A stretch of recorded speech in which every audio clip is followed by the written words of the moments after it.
여러분 개미와 배짱이의 얘기 다 잘 아시죠? 네. 이 개미와 배짱이 얘기 3탄이 얼마 전에 등장했다고 합니다. 제가 수년 전에 2탄은 말씀을 드렸는데요. 업그레이드된 그 현대판 개미와 배짱이 이야기. 사실 오리지널 개미와 배짱이 이야기는 대략 이렇습니다. 개미는 열심히 일을 합니다. 근데 배짱이는 일을 하지 않고 맨날 노래만 불러요.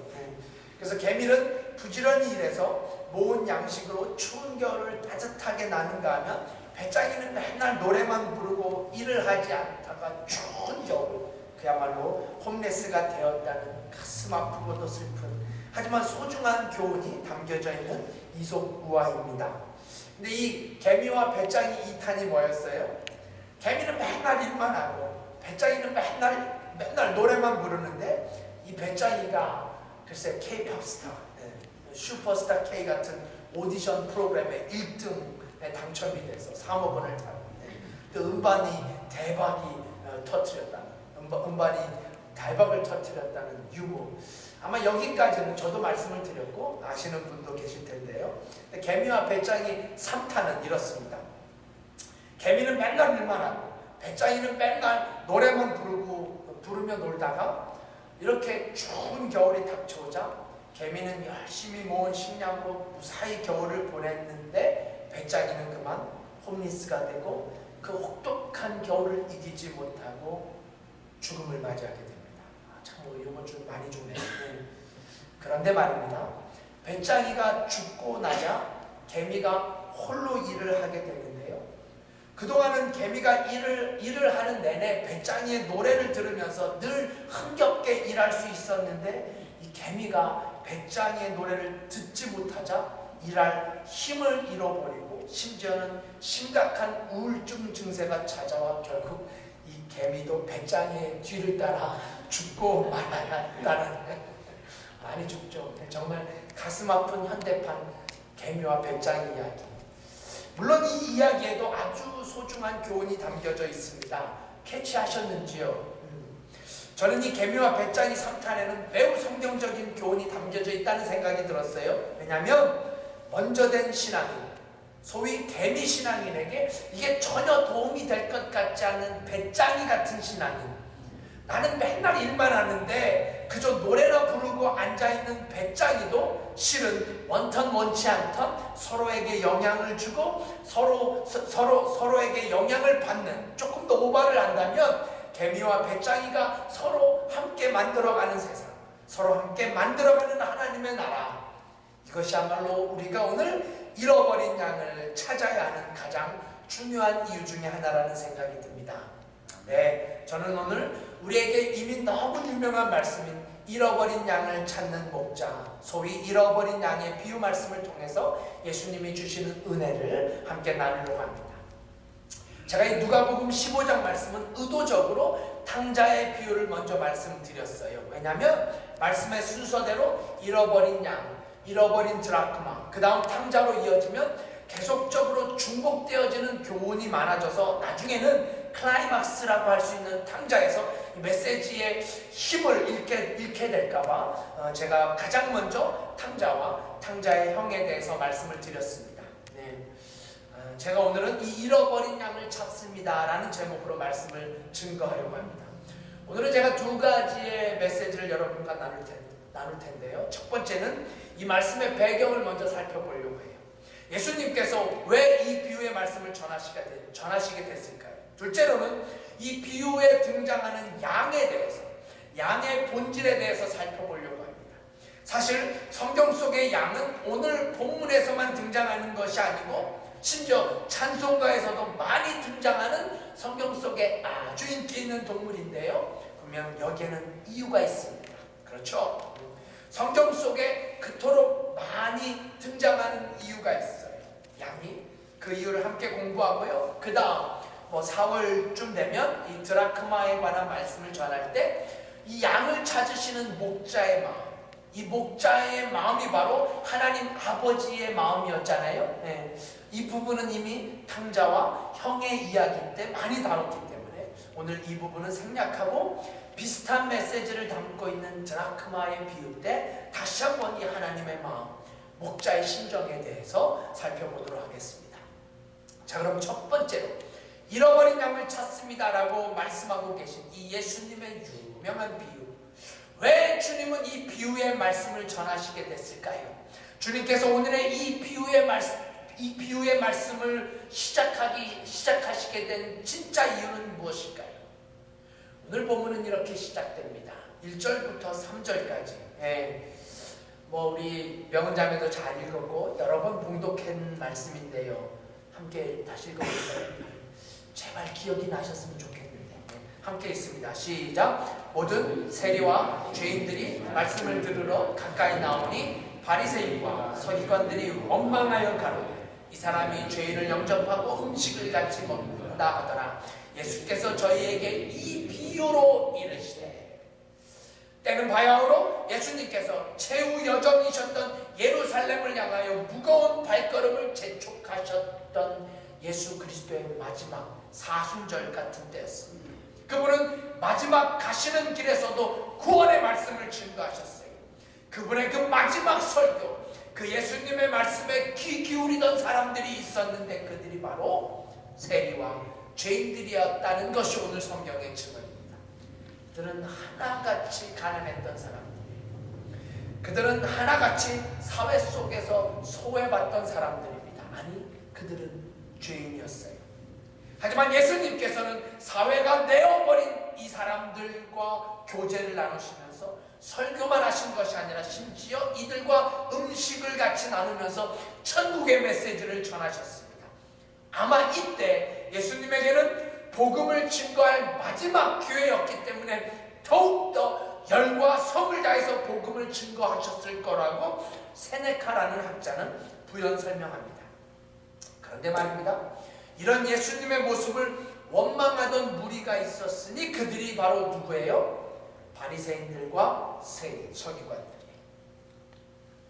사실 우리말 성경에는 원망이라는 단어를 사용했지만 이게 성경의 원뜻과는 약간 어긋나요. 원망이 아니라 비난에 가까운 뜻이에요. 그러니까 예수님을 비난했던 사람들. 또 이 성경 원문의 이 단어는 현재 완료 진행형입니다. 그러니까 즉 계속해서 예전부터 지금까지 계속해서 예수님에 대해서 원망하고 비난하고 손가락질했던 사람들이 바로 바리새인들과 서기관들이었다라는 말씀이에요. 여러분, 이 당시 가장 대표적인 신앙인들이 바로 바리새인들이었습니다. 그 시대를 대표했던 종교인들이 서기관들이었어요. 아주 유명한 사람들이었습니다. 시대를 대표했던 인물들이었어요. 시대를 대표했던 신앙인들이었어요.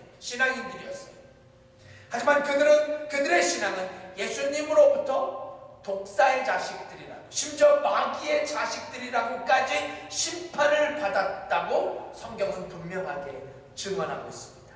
여러분, 시대를 대표한다고 해서, 시대의 아이콘이 된다고 해서 다 좋은 것, 다 유익한 것이 아님을 우리는 이들의 모습을 통해서 발견하게 됐죠. 사실 구세군의 시작도 그랬습니다. 1865년경 영국을 대표하던, 그 당시에 최고 강국이었던 영국을 대표하던 신앙은 기독교 신앙이었습니다. 그래서 교회가 어느 때보다 영국을 대표했던 시절이었어요. 하지만 이 시절 교회는 전혀 교회로서의 사명을 감당하지 못하게 됩니다.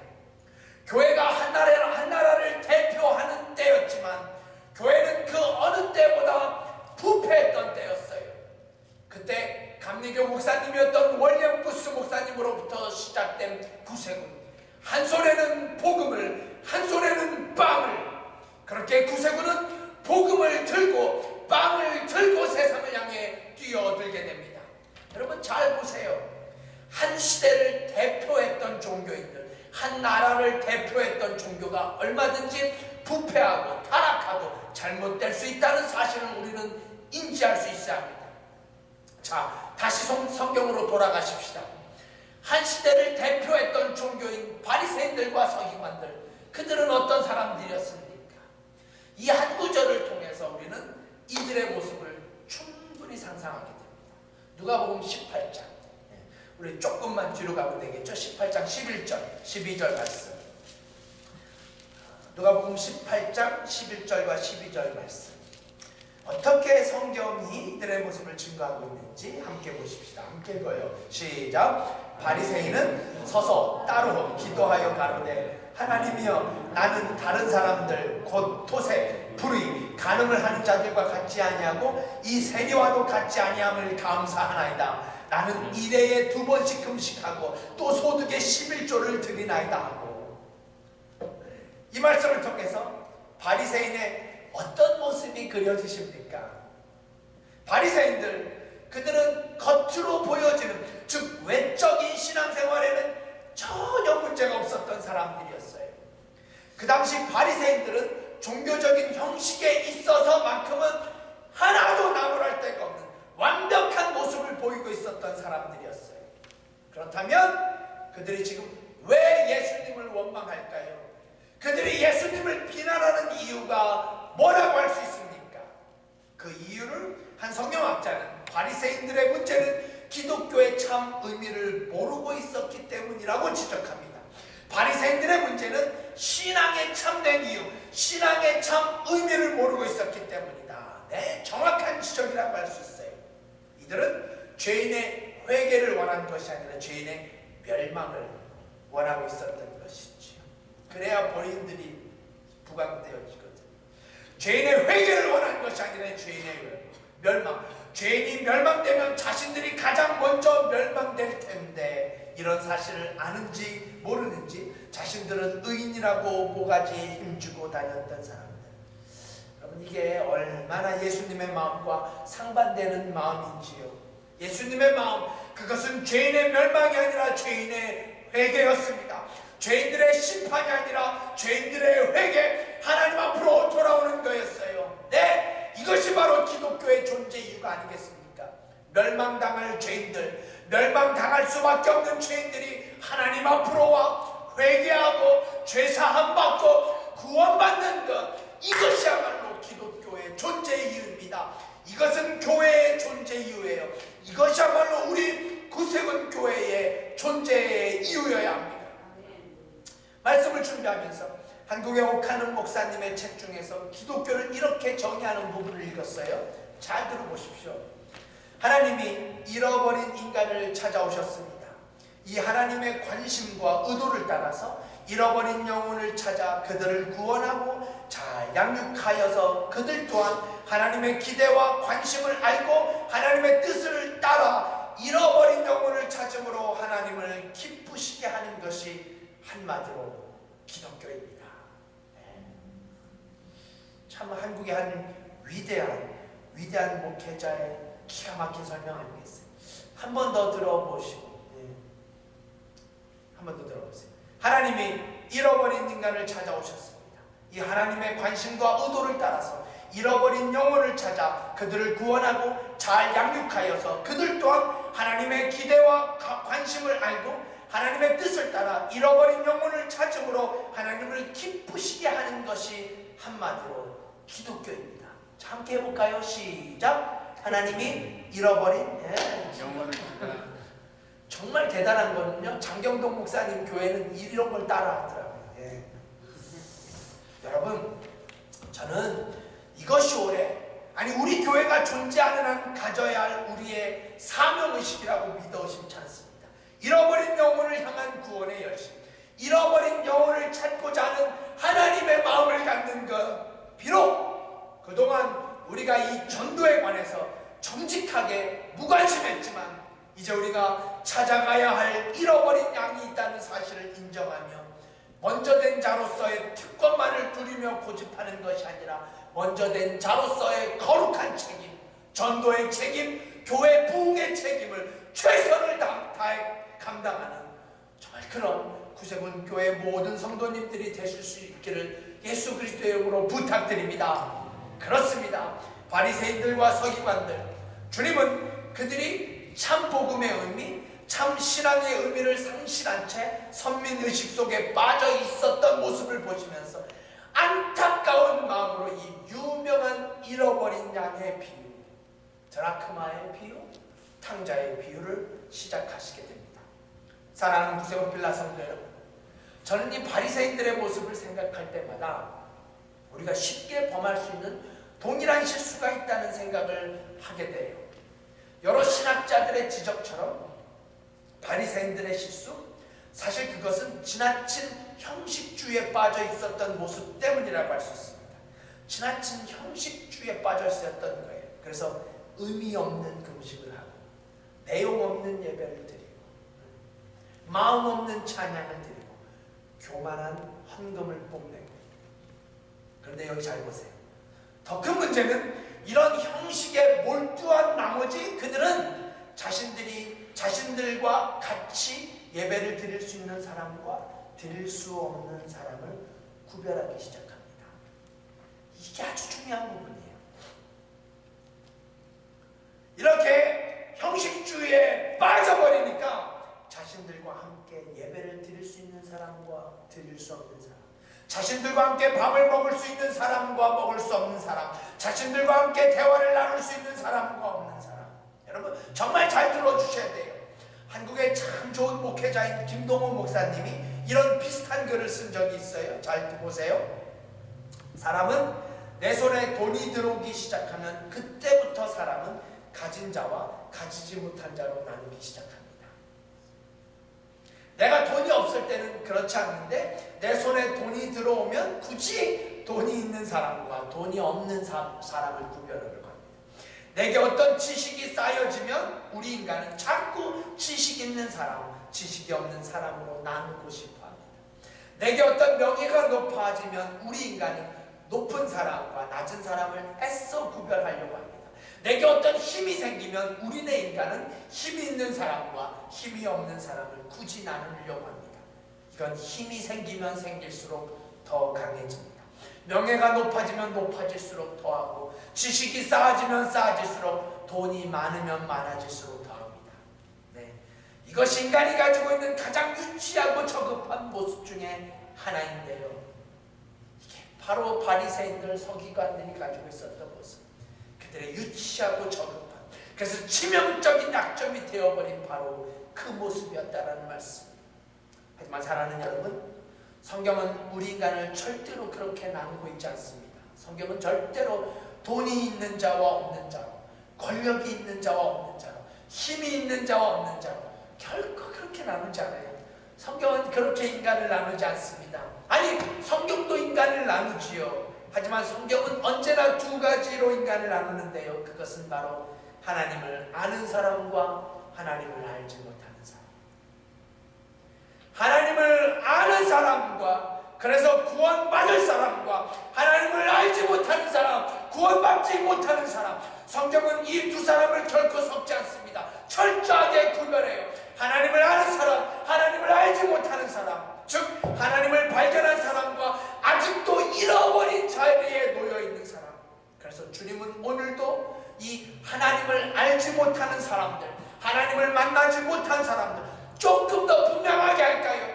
천국이 아니라 지옥 갈 사람들, 지옥불에 떨어져 영원히 심판받을 사람들을 향한 안타까운 심정으로 오늘 비유의 말씀을 시작하게 됩니다. 그래요? 그래서 우리는 이 유명한 잃어버린 양에 관한 비유를 접하면서 예수님께서 왜 이 비유의 이 말씀을 하셨는지, 아니 이 비유를 통해서 나에게 말씀하시는, 나에게 부탁하시는 잃어버린 영혼을 향한 안타까운 목자의 심정, 그 목자의 가슴이 우리에게 진정 있는 그대로 들려지는 시간이 되어야 할 줄 믿습니다.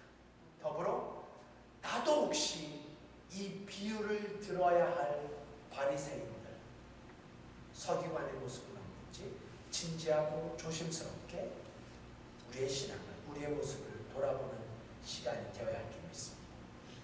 자, 그럼 이제 여기서 한 걸음 더 나아가 두 번째, 오늘 본문의 말씀을 묵상하면서 왜 예수님께서 양으로 비유하셨을까를 함께 생각해 보고자 합니다.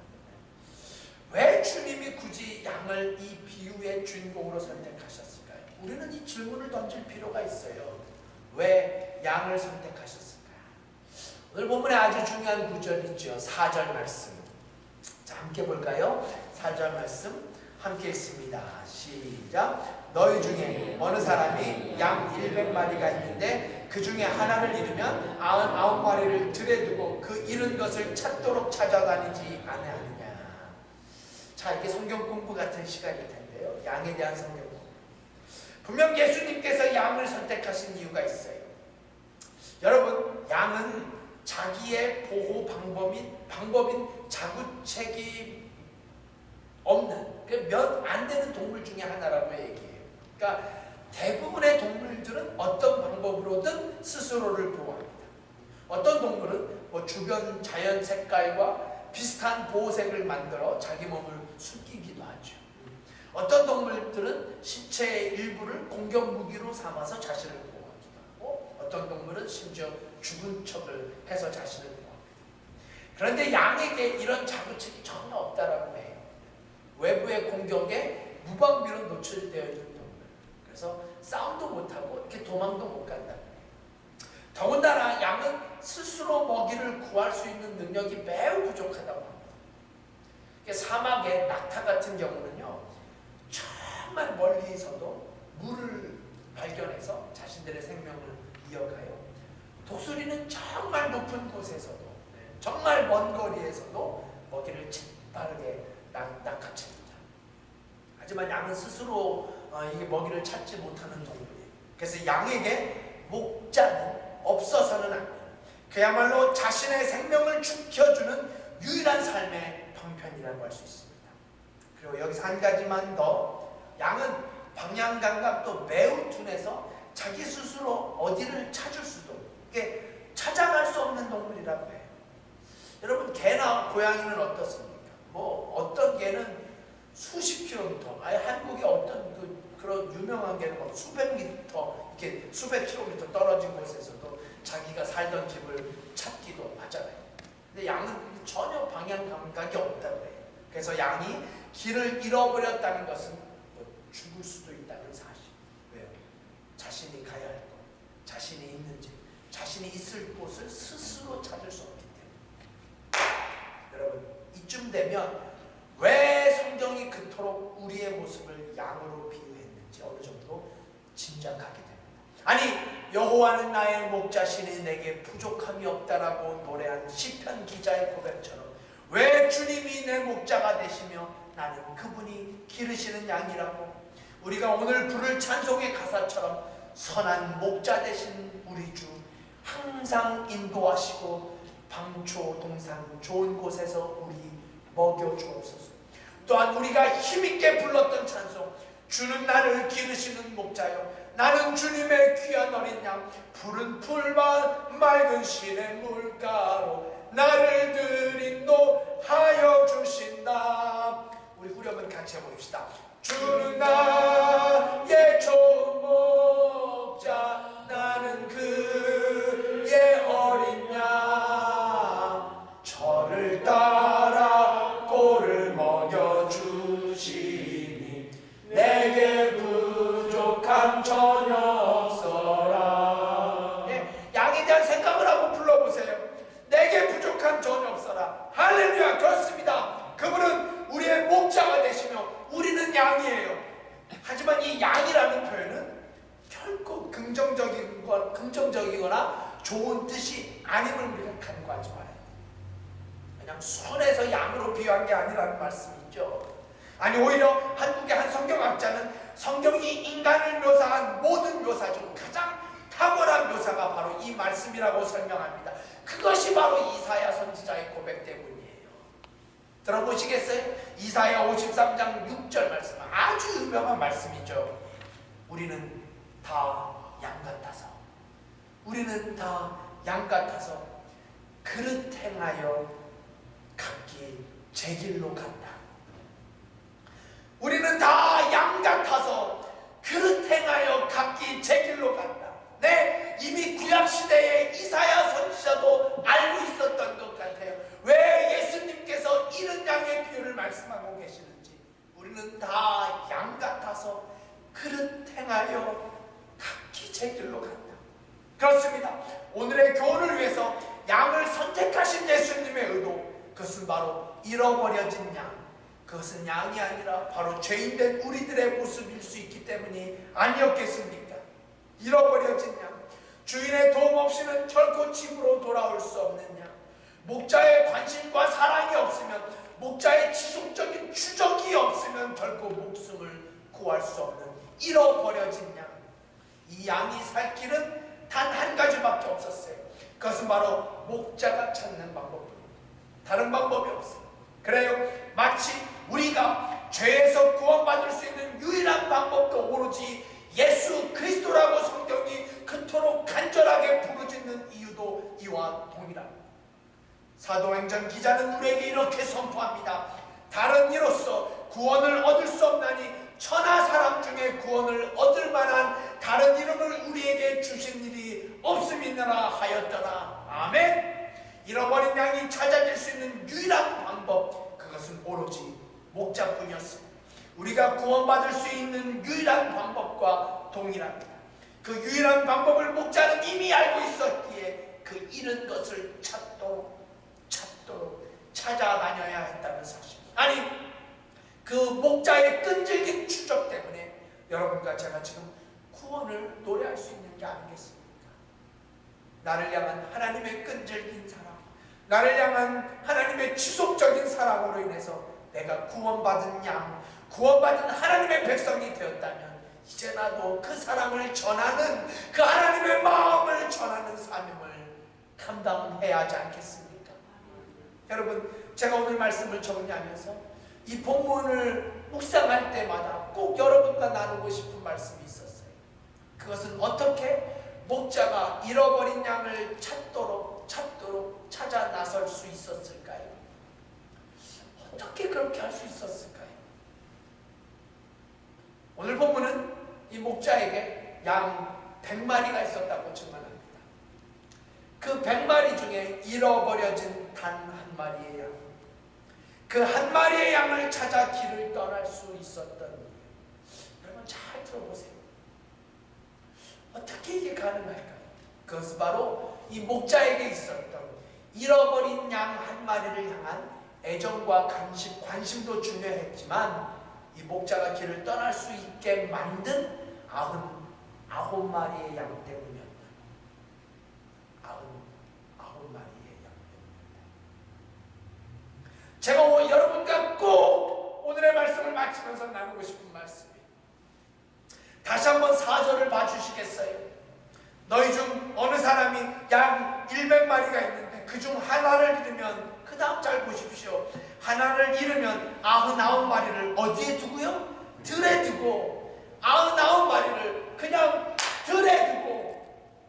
여러분, 저는 이 부분이 이미 구원받은 성도들에게 가장 필요한 말씀이라고 믿습니다. 99마리를 들에 두고, 그렇죠, 잃은 양 한 마리를 향해 주저없이 목자가 떠날 수 있었던 이유는 바로 99마리를 향한 믿음 때문이었습니다. 99마리를 향한 목자의 신뢰 때문이었어요. 목자는 믿고 있었습니다. 내가 지금 그 잃어버린 양 한 마리를 향해 떠나가도, 이 99마리를 그냥 들에 두고 가도 이들은 괜찮을 거야, 안전할 거야, 무사할 거야, 이들은 함께 잘 있을 거야. 아니, 이들도 내가 그 잃어버린 양을 찾기를 바랄 거야. 그 잃은 양을 찾을 때까지 함께 기도하고 기다리고 있을 거야. 잃어버린 양을 찾습니다. 함께 기도하고 함께 외칠 거야.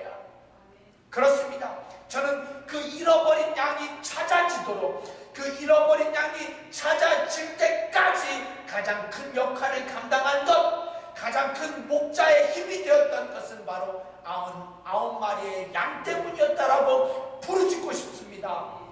비록 성경 속에서는 이 99마리의 양들이 아무것도 안 한 것처럼 비춰질 수 있지만 절대로 그렇지 않습니다. 절대로 그렇지 않아요. 한국의 유명한 부흥사인 장하길 목사님도 이렇게 설교합니다. 부흥한 교회, 부흥된 교회는 99마리의 양 때문입니다. 이 본문을 통해서 직접 설교한 내용이에요. 부흥하는 교회는 99마리의 양, 이들은 분명 한 마음이었을 거예요. 한 뜻이었을 거예요.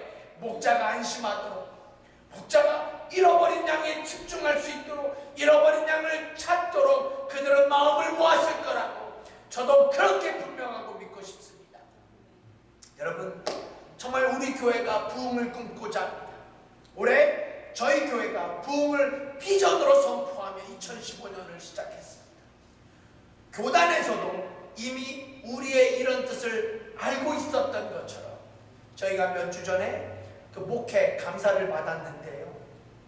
목회 감사를 받는 도중 난데없이 구세군 필라 한인교회가 부흥해야 한다고, 코리안 코가 부흥해야 한다고, 캐티파 당신이 이 교회에 얼마나 오래 있었는데 아직도 용노양 욕거리냐고, 부흥해야 한다고 이 이야기를 들으면서 저희 아내가 얼마나 긴장했는지 몰라요.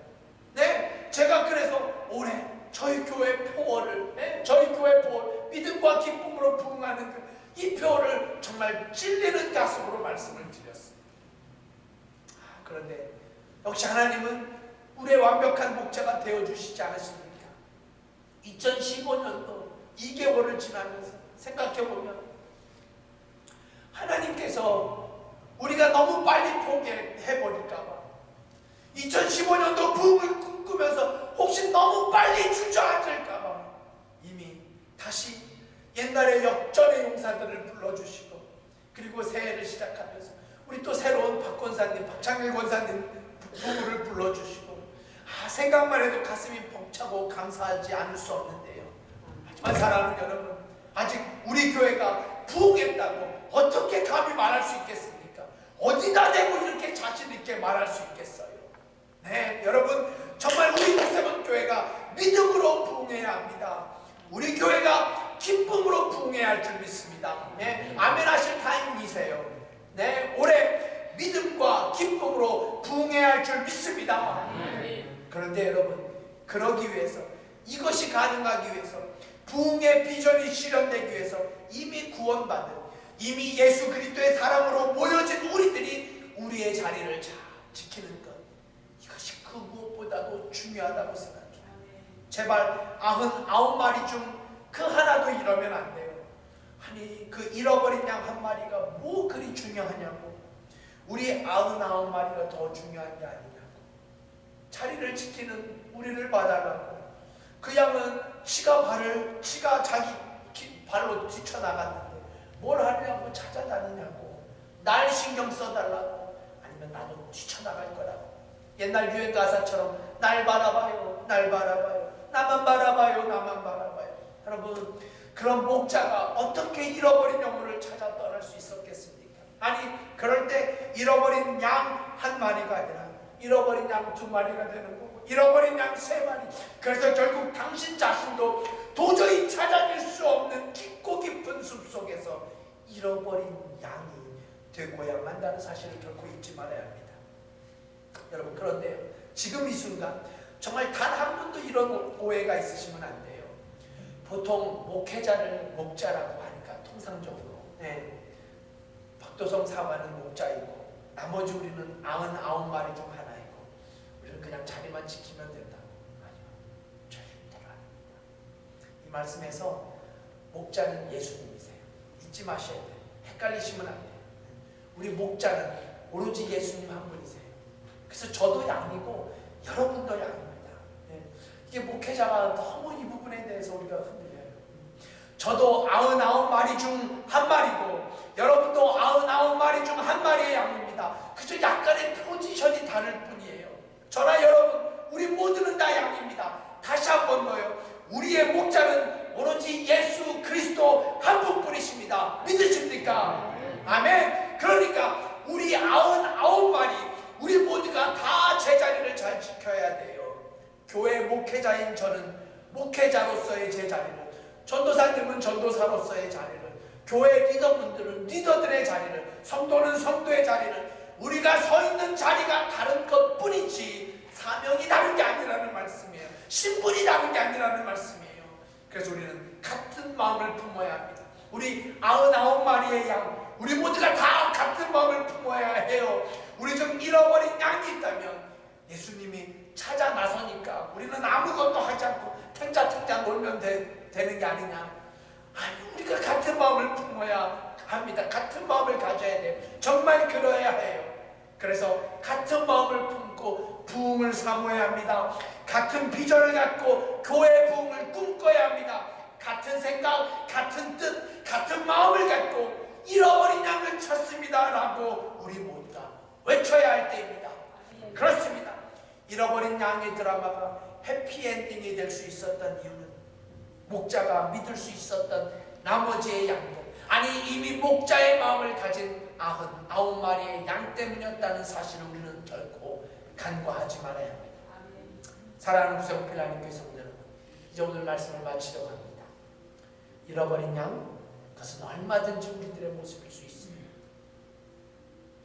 사실 저도 여러분도 다 잃어버려짐을 경험했던 양들이 아니겠습니까? 그런 순간들이 있지 않았습니까?